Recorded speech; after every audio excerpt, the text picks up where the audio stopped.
മുനമ്പം വഖഫ് ഭൂമി പ്രശ്നം പരിശോധിക്കാൻ സംസ്ഥാന സർക്കാർ ജുഡീഷ്യൽ കമ്മീഷനെ നിയമിച്ച നടപടി റദ്ദാക്കിയിരിക്കുകയാണ് ഹൈക്കോടതി. മുനമ്പത്തേത് വഖഫ് ഭൂമിയാണെന്നും ഇത് സംബന്ധിച്ച വിഷയം പരിഗണിക്കേണ്ടതും തീർപ്പാക്കേണ്ടതും വഖഫ് ട്രൈബ്യൂണലാണെന്നും ചൂണ്ടിക്കാട്ടിയാണ് ജസ്റ്റിസ് ബെച്ചു കുര്യൻ തോമസിന്റെ ബെഞ്ച് സർക്കാർ നിയോഗിച്ച retired justice CN Ramachandran Nair commission അസാധുവാക്കിയിരിക്കുന്നത്. വിഷയം വഖഫ് ട്രൈബ്യൂണലിന് മുൻപാകെയാണുള്ളത്. ഇതിൽ മറ്റൊരു അന്വേഷണം നടത്താൻ കഴിയില്ലെന്നും ഹൈക്കോടതി ചൂണ്ടിക്കാട്ടിയിട്ടുണ്ട്. വഖഫിൻ്റേതെന്ന് കണ്ടെത്തിയ ഭൂമിയിൽ ജുഡീഷ്യൽ അന്വേഷണം നടത്താനാവില്ലെന്നും വഖഫ് ബോർഡ് തീരുമാനമോ വഖഫ് നിയമമോ സർക്കാർ പരിഗണിച്ചില്ലെന്നും ഹൈക്കോടതിയുടെ വിധിന്യായത്തിലുണ്ട്. മുനമ്പം വഖഫ് ഭൂമിയാണെന്നും അതിലെ കയ്യേറ്റം ഒഴിപ്പിച്ച് തിരികെ നൽകുകയാണ് വേണ്ടതെന്നുമുള്ള നിലപാടിനുള്ള പിന്തുണയാണ് ഹൈക്കോടതി വിധി. 1950 നവംബർ 12-ന് എറണാകുളം ജില്ലയിലെ ചെറായി ബീച്ചിലെ മുനമ്പം എസ്റ്റേറ്റ് 404.76 ഏക്കർ ഭൂമി ഫാറൂഖ് കോളേജിന് വഖഫായി നൽകുമ്പോൾ വസ്തുവും അതിലുള്ള വകകളും അതിൽ നിന്ന് കിട്ടുന്ന ആദായവും ഫാറൂഖ് കോളേജിൻ്റെ ആവശ്യത്തിനല്ലാതെ ഉപയോഗിക്കരുതെന്ന് പറവൂർ സ്വദേശി കച്ച് മേമൻ ഹാജി ഹാഷിം സേട്ട് മകൻ മുഹമ്മദ് സിദ്ദീഖ് സേട്ട് വഖഫ് ആധാരത്തിൽ കാര്യങ്ങൾ വ്യക്തമാക്കിയിരുന്നു. ഭൂമിയുടെ മേൽനോട്ടത്തിനും ആദായമെടുത്ത് നൽകുന്നതിനുമൊക്കെയായി ഫാറൂഖ് കോളേജ് തുടക്കത്തിൽ തന്നെ ചിലരെ ചുമതലപ്പെടുത്തി. എന്നാൽ കോളേജിൻ്റെ നേരിട്ടുള്ള മേൽനോട്ടമല്ലാത്തതിനാൽ മത്സ്യത്തൊഴിലാളികൾ ഇവിടെ കുടിൽ കെട്ടി താമസം തുടങ്ങി. കണ്ണായ ഭൂമി ലക്ഷ്യം വെച്ച് വൻകിടക്കാരും രംഗത്തെത്തി. എന്നാൽ ഈ ഭൂമി സംരക്ഷിക്കാൻ എറണാകുളത്തെ അഭിഭാഷകനായിരുന്ന MV പോളിന് ഫാറൂഖ് കോളേജ് പ്രത്യേക അനുമതി നൽകുകയായിരുന്നു. പവർ ഓഫ് അറ്റോർണിയും പ്രത്യേക കരാറും നൽകിയതിനാൽ ഭൂമി പലപ്പോഴായി ഇയാൾ മുറിച്ചു വിറ്റു. ഈ തുക കോളേജിന് ലഭിച്ചതായും ആരോപണമുണ്ട്. ഈ വസ്തുതകൾ എല്ലാവർക്കും അറിയാം. അതായത് മുനമ്പത്തേത് വഖഫ് ഭൂമിയാണെന്നത് തർക്കിക്കാൻ കഴിയാത്ത വസ്തുതയാണെന്നത് ഹൈക്കോടതി വിധിയോടെ ബോധ്യപ്പെട്ടിരിക്കുന്നു. ബാക്കി വരുന്നത് കയ്യേറ്റം എന്ന വിഷയമാണ്. വഖഫ് ബോർഡോ കോളേജ് കമ്മിറ്റിയോ ഭൂമി അന്യാധീനപ്പെട്ടിട്ടും ശ്രദ്ധിച്ചില്ല. ഈ ഭൂമിയിൽ നിന്നുള്ള ആദായമെടുപ്പിനായി ബന്ധപ്പെട്ട കേസിൽ 1971 ജൂലൈ 12-ന് പറവൂർ സബ് കോടതി ഇത് വഖഫ് ആധാരമാണെന്ന് വ്യക്തമാക്കിയിരുന്നു.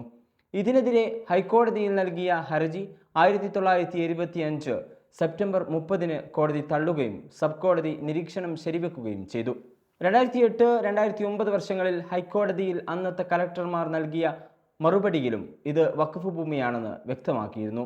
1990 ജനുവരി 23-ന് കുഴുപ്പിള്ളി വില്ലേജ് ഓഫീസർ ഫാറൂഖ് കോളേജിന് ഈ ഭൂമിയുടെ ഉടമസ്ഥാവകാശ സർട്ടിഫിക്കറ്റ് നൽകിയിരുന്നു. പലിശയ്ക്ക് പണമെടുത്തും സ്വർണം വിറ്റും ഭൂമി വാങ്ങിയ പാവപ്പെട്ടവർ മുനമ്പത്തുണ്ട്. അവർ നിരപരാധികളാണ്. അവർക്ക് നീതി ലഭിക്കാൻ ആവശ്യമായ ഇടപെടലുകൾ സർക്കാരിൻ്റെ ഭാഗത്തു നിന്നുണ്ടാവണം. എന്നാൽ വൻകിട റിസോർട്ട് ഉടമകളും വമ്പൻ മാഫിയകളുമൊക്കെയാണ് വഖഫ് ഭൂമി പിടിച്ചെടുക്കാൻ രംഗത്തുള്ളത്. പരിപാവനമായ വഖഫിനെ അതർഹിക്കുന്ന ഗൗരവത്തിൽ കൈകാര്യം ചെയ്തിരുന്നുവെങ്കിൽ ഈ ദുരവസ്ഥ സംജാതമാവുമായിരുന്നില്ല.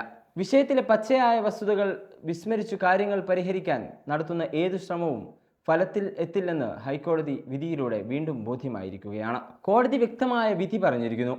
സർക്കാരിന് തെറ്റുപറ്റിയിട്ടുണ്ടെങ്കിൽ അത് തിരുത്താനുള്ള സമയമാണ് ഇപ്പോൾ. കയ്യേറ്റത്തെ ശരിവെച്ചുകൊണ്ടല്ല പ്രശ്നത്തിന് പരിഹാരമുണ്ടാക്കേണ്ടത്. നിരപരാധികളെ ഭവനരഹിതരാക്കാതെ ശാശ്വത പരിഹാരമുണ്ടാക്കാൻ സർക്കാരിന് കഴിയും. ഈ വിഷയം മുൻനിർത്തി ഒരു വിഭാഗം വിദ്വേഷ പ്രചാരണങ്ങൾ നടത്തുന്നുണ്ടെന്നത് അവർക്ക് വഴങ്ങാനുള്ള കാരണമായി സർക്കാർ കാണരുത്. കേന്ദ്ര സർക്കാർ കൊണ്ടുവരുന്ന വഖഫ് ബില്ലിൻ്റെ പശ്ചാത്തലത്തിൽ വഖഫ് ബോർഡുകളുടെ അധികാരങ്ങൾ കവരണമെന്ന ആഹ്വാനം നടത്തുന്നതും പരമതവിദ്വേഷം വിതറുന്നതും സംഘ് പരിവാർ മാത്രമല്ല, വെറുപ്പ് അജണ്ടയായി കൊണ്ടു നടക്കുന്ന ചില ക്രിസ്ത്യൻ സംഘങ്ങളുമുണ്ടെന്നത് വിസ്മരിക്കാവുന്നതല്ല. ഇസ്ലാമിക വിശ്വാസത്തിൻ്റെ അടിസ്ഥാനത്തിലുള്ള ദാന സംവിധാനമാണ് വഖഫ്. ആ സ്വത്ത് നിയമവിരുദ്ധമായി കയ്യേറിയിട്ട് റവന്യൂ അവകാശത്തെക്കുറിച്ച് ആർക്കും വാചാലരാകാൻ കഴിയില്ല. വഖഫ് ബോർഡ് നിലനിൽക്കുന്നത് മതനിയമത്തിൻ്റെ അടിസ്ഥാനത്തിലല്ല, പാർലമെൻറ്റ് പാസാക്കിയ നിയമത്തിൻ്റെ അടിസ്ഥാനത്തിലാണ്. കേന്ദ്രം ഭരിക്കുന്ന സംഘ് പരിവാർ സർക്കാരുമായി നീക്കുപോക്കുണ്ടാക്കിയവർ അതിൻ്റെ പേരിൽ അന്യൻ്റെ ഭൂമി കൈയടക്കാനാവുമെന്ന് കരുതുകയും വേണ്ട. കയ്യേറ്റങ്ങൾ ഒഴിപ്പിക്കേണ്ടത് തന്നെയാണ്. പാവപ്പെട്ടവരോട് മാനുഷിക പരിഗണന വേണം. ഭൂമാഫിയകളോട് ഒരു ദയയും കാട്ടരുത്. കയ്യേറ്റമുണ്ടായപ്പോൾ തന്നെ ഭൂമി തിരിച്ചു കിട്ടാനുള്ള നിയമ പോരാട്ടം നടത്തേണ്ടതിൻ്റെ പ്രഥമ ഉത്തരവാദിത്തമുണ്ടായിരുന്നത് വഖഫ് ബോർഡിനായിരുന്നു. എന്നാൽ കേരളത്തിലെ വഖഫ് ബോർഡ് ഈ ഉത്തരവാദിത്തം നിറവേറ്റിയില്ല. ഈ തെറ്റുകൾ അവർ തിരുത്തേണ്ടതായിരുന്നു. അതുമുണ്ടായില്ല. ഭാവിയിലെങ്കിലും ഇത് ആവർത്തിക്കാതിരിക്കാൻ ശ്രമങ്ങൾ അനിവാര്യമാണ്.